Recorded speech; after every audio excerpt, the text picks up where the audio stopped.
Liberty Park is the crown jewel of Salt Lake City parks. It's a very well-loved city park and open green space.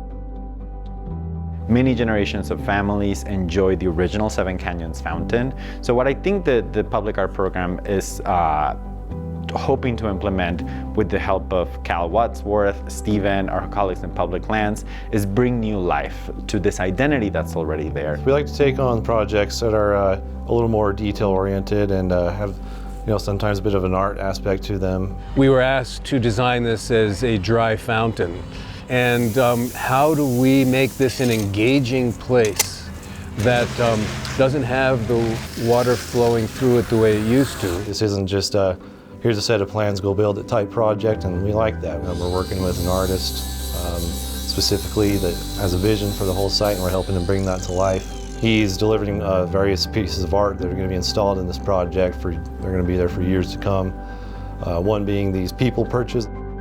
18 bronze sculptures that will be installed here that celebrate bird song, a three-dimensional representation of the bird song taken from actual sound waves and turned into 3D sculptures is part of the focus here.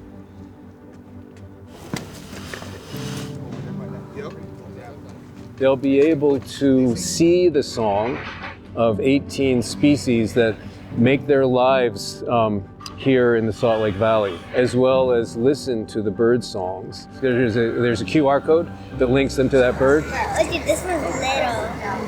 And there's a large, medium, and then big. A different responsibility has emerged to make sure that First Peoples relationships with this place is brought to the attention of the visitors here.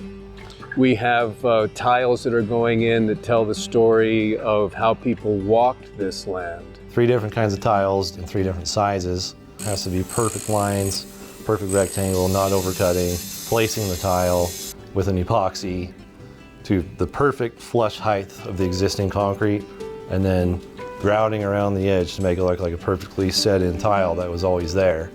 The namings of all of the canyons now include the original Native American names, at least from some of the tribal names. I think it's a nice feeling, to see something that is part of your history. An important part of this project is expressing the power of water. We know that one tear, one drop can express profound emotion, but the other power of water is the way that it can create hydropower. Back at the turn of the 20th century, there were 146 miles of trolley that ran through Salt Lake, all powered by the little hydro plant in Big Cottonwood Creek.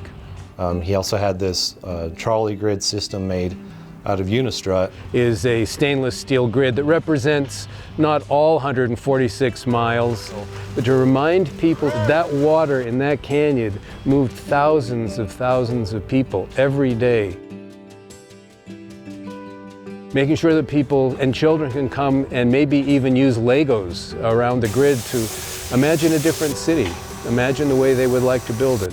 This can be a playful place. One of the other elements in this project is a Japanese concept called kintsugi. And it is a really important way of understanding that when things break, they can be repaired. And that's the case with this water feature. Rather than take a bulldozer and tear it out, it's a stewardship of this place and repairing it. So we're installing little pieces of bronze where some of the concrete is broken, showing that it is being repaired. Because in kintsugi, the act is not to make it look like it was, but to say repair is possible.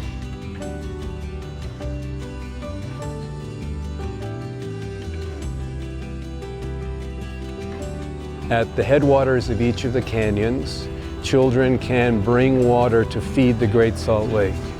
I'm using a Japanese water feature called the shishi-adoshi. And so they can put the water in there, see it tip, and chase it down if there's enough water. So as the water comes down each of the 7 canyons into the Jordan River and then terminates in the Great Salt Lake, trying to make that a different feature with a different focus. Yes, there's one particular detail in this project that's going to be challenging. It's a curved structure with a lot of details in it, and it has a runnel in the middle that goes all the way down for people to pour water in. There is a lot of important attention right now on what people describe as the dying Great Salt Lake. So we placed a spiral in here. It is another place where children can come and place water, watch it go down the spiral into the Great Salt Lake. I think with Seven Canyons Refuge, it does something really important, and I think it's bringing renewed life and energy to the identity of a place. Where the Seven Canyons Fountain is, it seems like everybody that you talk to knows about it, has memories there. So it's birds, it's water, it's a relationship with first people who understood and cared for this land. We're very lucky to be able to work with such an amazing team that has been able to lead this story and lead this transformation of such an important artwork for Salt Lake City. I actually feel really proud when I walk up there and just see all the little details, remember that I had a part in that. Being able to steward this artwork 20, 30, 50 more years into the future. Beautiful, beautiful work. I mean, it's exactly as we had imagined it.